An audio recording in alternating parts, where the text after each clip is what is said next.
Janata Dal United के पूर्व राष्ट्रीय अध्यक्ष शरद यादव के निधन के बाद संस्कार धानी में उनके हितैषियों में शोक की लहर देखने को मिली। वहीं शरद यादव का जबलपुर शहर से एक गहरा नाता रहा है, जहां आपको बता दें होशंगाबाद के एक छोटे से गांव में किसान परिवार में जन्मा एक सूर्य, जिसने अपने प्रकाश की रोशनी से जबलपुर को बहुत कुछ दिया। वहीं सूर्य अचानक अस्त होने के बाद जबलपुर में शोक की लहर छाई हुई है। हम बात कर रहे हैं एक मामूली से किसान परिवार में जन्मे शरद यादव की, जिन्होंने संस्कार धानी को बहुत कुछ दिया है।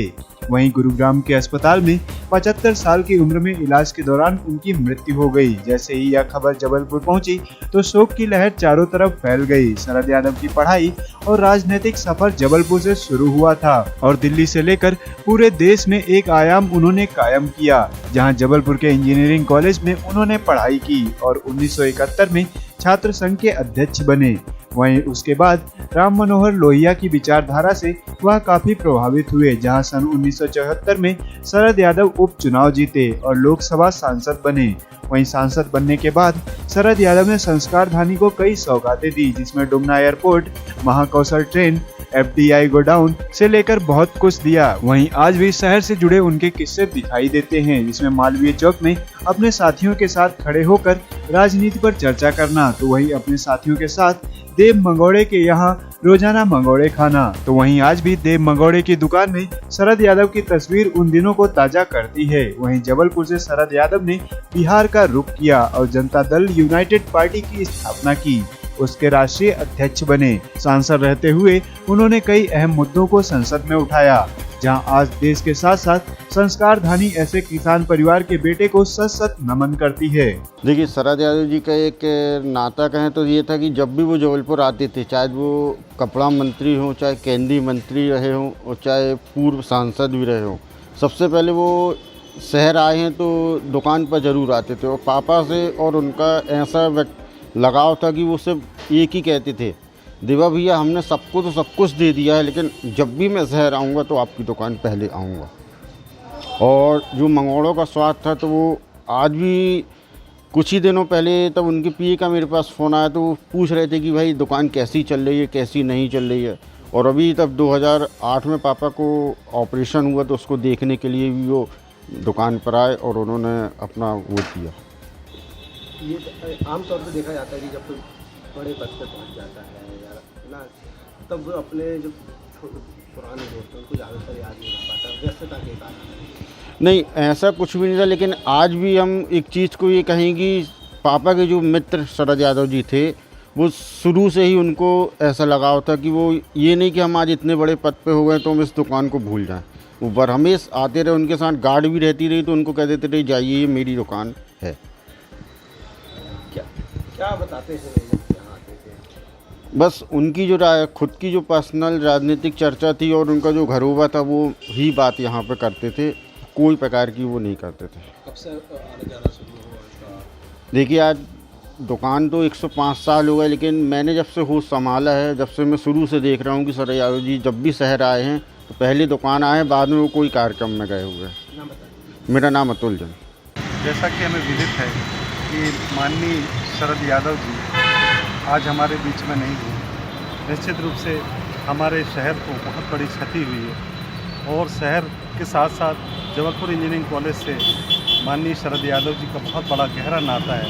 अपने छात्र जीवन से ही राजनीति की शुरुआत उन्होंने जबलपुर इंजीनियरिंग कॉलेज से ही शुरू की थी और उसी समय जब उन्होंने इंजीनियरिंग की शिक्षा प्राप्त कर ली, उसके बाद तुरंत में वो संसदीय क्षेत्र जबलपुर से सांसद रहे और दूसरी बार भी वो सांसद के रूप में चुने गए। ये हमारे जबलपुर इंजीनियरिंग कॉलेज भर की नहीं, जबलपुर शहर के लिए भी गौरव की बात है कि एक कद्दावर नेता जो छात्र जीवन से ही बहुत कम उम्र से ही सक्रिय राजनीति में पूरे देश में छा गया और उन्होंने जो देश की जो कैबिनेट मंत्री रह चुके, उन्होंने उस नाते शहर को बहुत कुछ देने का प्रयास किया और दिया भी, जिसमें इंजीनियरिंग कॉलेज को उन्होंने IIT DM का एक दर्जा दिलाने की कोशिश की और IIT भी बनाने की कोशिश की, पर IIT में सफल नहीं हुई, पर IIT DM उन्होंने इस शहर को दिया।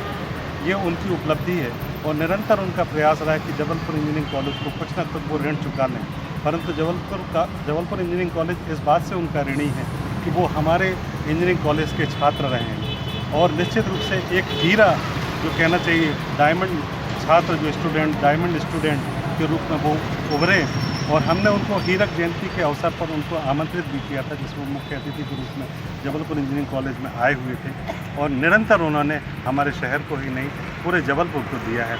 हम ऐसे महान नेता को हम सत नमन करते हुए उनको सच्ची श्रद्धांजलि पूरे Jabalpur engineering college alumni association और जबलपुर की इंजीनियरिंग कॉलेज को श्रद्धा सुमन अर्पित करते हैं। मैं डॉक्टर अनिल कुमार कोरी गवर्नमेंट इंजीनियरिंग कॉलेज का वाइस प्रिंसिपल।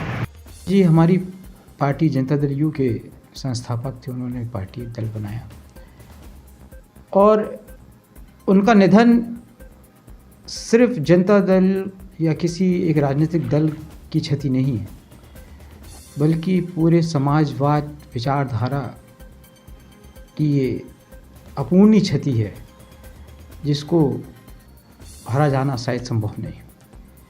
संसद में शरद जी की आवाज़ हमेशा सर्वहारा वर्ग के हितों के लिए उठती रही है। दलित, आदिवासी, पिछड़े, अति पिछड़े और सामाजिक न्याय के माध्यम से इनको समाज के लोगों को न्याय कैसा मिले, ये 45 साल उन्होंने अपनी इस आवाज़ को बुलंद रखा भारत की संसद में। और शरद जी का ये मानना है कि जब तक इन समाज के लोगों के साथ पूरा संपूर्ण न्याय नहीं हो जाता तब तक संघर्ष जारी रखना बहुत ज़्यादा ज़रूरी है। हम तो बहुत ज़्यादा अपने आप को अकेला महसूस कर रहे हैं, लेकिन निश्चित तौर पर शरद जी ने जो हमें रास्ता दिखाया संघर्ष का, शरद जी ने जो हमें रास्ता दिखाया है समाजवाद का, अब हम लोगों की जिम्मेदारी है कि उस रास्ते, उस विचारधारा को हम जन जन तक पहुंचाएं। और विशेष रूप से मैं कहना चाहूँगा कि जबलपुर के लिए तो बहुत बड़ी क्षति है ये।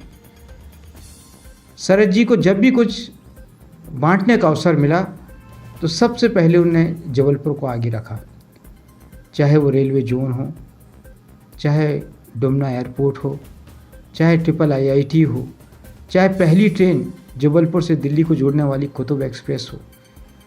साथ ही साथ उन्होंने जब वो खाद्य मंत्री बने तब उन्होंने जबलपुर में जो है एक FCI का सेंटर गोदाम बनवाया।